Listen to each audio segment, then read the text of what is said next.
guys, this is Sinixta from Murder Magazine, Murder Magazine show usually just on live. We have Havoc from Mobb here. It's a place to be.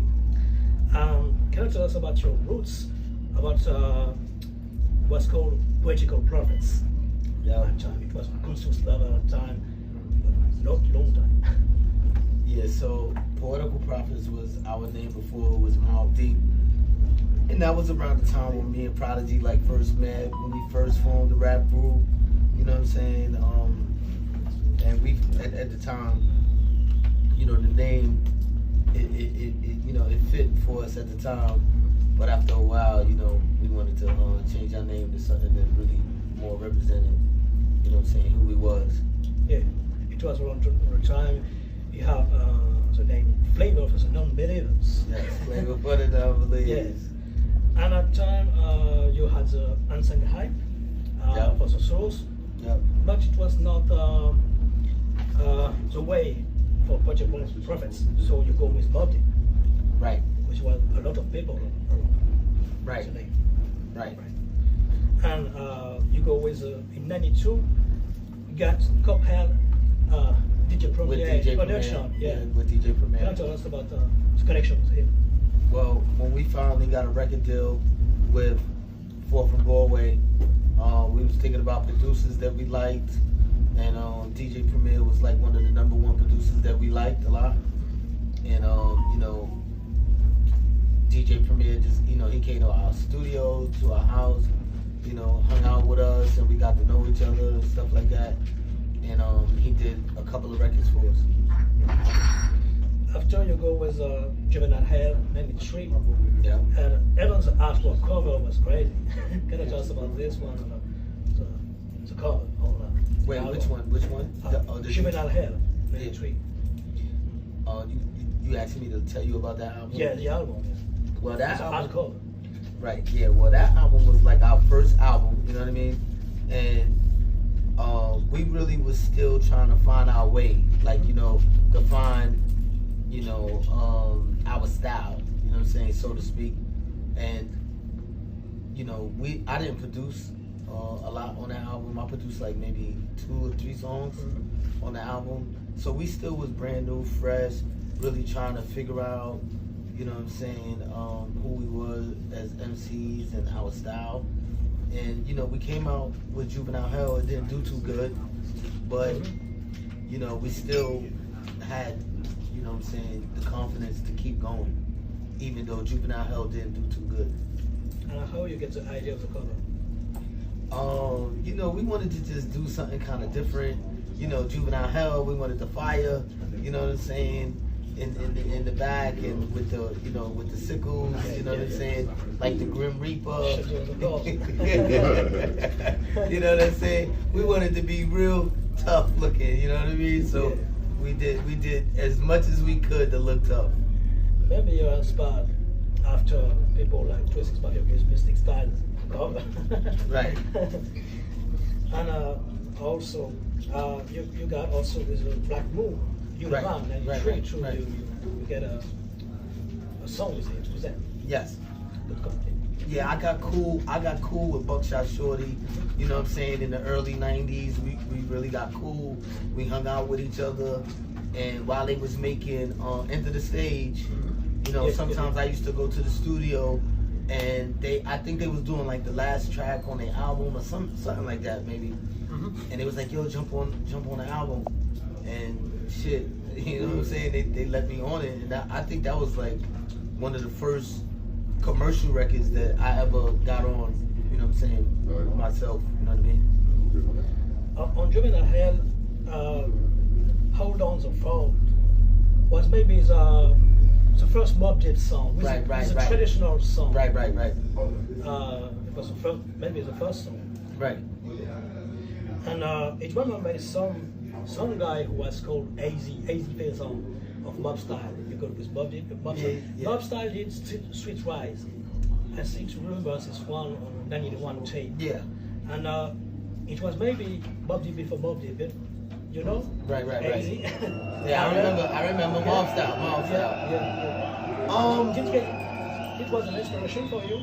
To name ourselves Mobb. Yeah. No, well, see, here's the thing. So, you know, Mob Style and I feel like, you know what I'm saying, we had the name Mob Deep before Mob Style, but maybe they had Mob Style before Mob Style. Yeah, no, they want they already, okay. All right, so it was a situation like this. The name Mob Deep is a saying that we used to say in Queensbridge. So we used to, if we see a bunch of people, we'd be like, oh shit, they Mob Deep. You know what I mean? If they have a lot of people with them. So when we wanted to think of a new name, we said, oh, the shit that we always say, yo, they Mob Deep. So we took it. So it didn't really have nothing to do with Mob Style. They didn't inspire it. But, you know, using the word mob inside of a name is probably not that uncommon. It's probably kind of common, like, you know what I mean, to use the word. How it was to meet Steve Rifkin, a Floud and a Sinixta? How was it to meet him? Yeah. And, I mean, with your influence? It was good to meet him. You know what I'm saying? He gave us, you know what I'm saying, a second chance. You know what I mean? Because, you know, the first album, Juvenile Hell, it didn't do good. Yeah.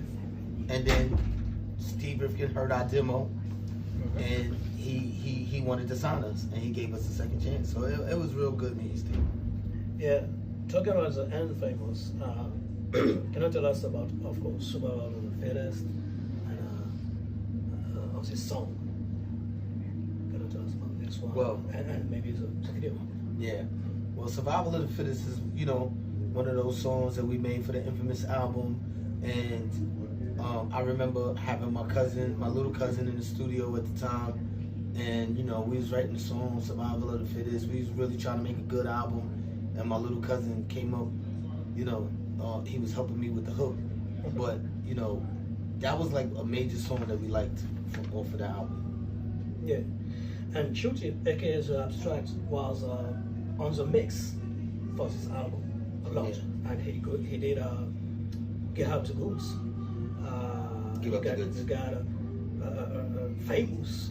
All this album is famous because you got Esther Phillips, or something, sambas, all the soul, the funk, as a day. Can you tell us about this vibe and how you get the idea of produce this album, because you produce entirely. The Infamous West album? Shooty, Yeah.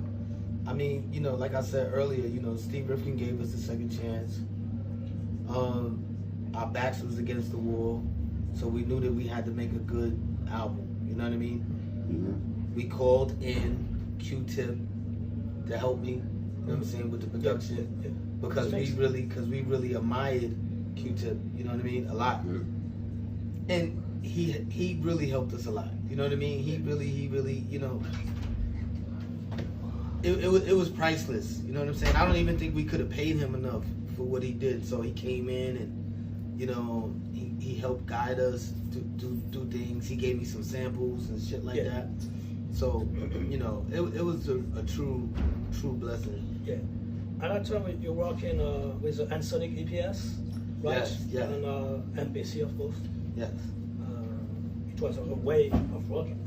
Yeah, I mean, that was like my earlier days of working, you know what I mean? That's how I made Shook Ones and Survival of the Fittest with the Sonic EPS Plus machine. Yeah. Tell us about Shook Ones Part 2, of course, and the video show. Yeah, Shook Ones Part 2 is like one of my favorite songs, first of all, number Tribe one. Life. Yeah. Tribe Life and Tribe Life, you know what I'm saying, it's one of my favorite songs. Of a lot of people. Yeah, you know, making Shook Ones was like, when I listen to the song, sometimes I can't believe that I made the song. You know what I'm saying? Like, really, you know what I mean? Magic touch. It's like, so like, you know, maybe God came there down. There was a big mystery of the sample. Right. For a long time. And you know, at the time, it wasn't a big deal to me. You know what I'm saying? It was like, yeah, it was okay. Put the sample it, you know what I mean? And then, just chemistry. Or, you know, across the keyboard, across the, you know what I mean? So,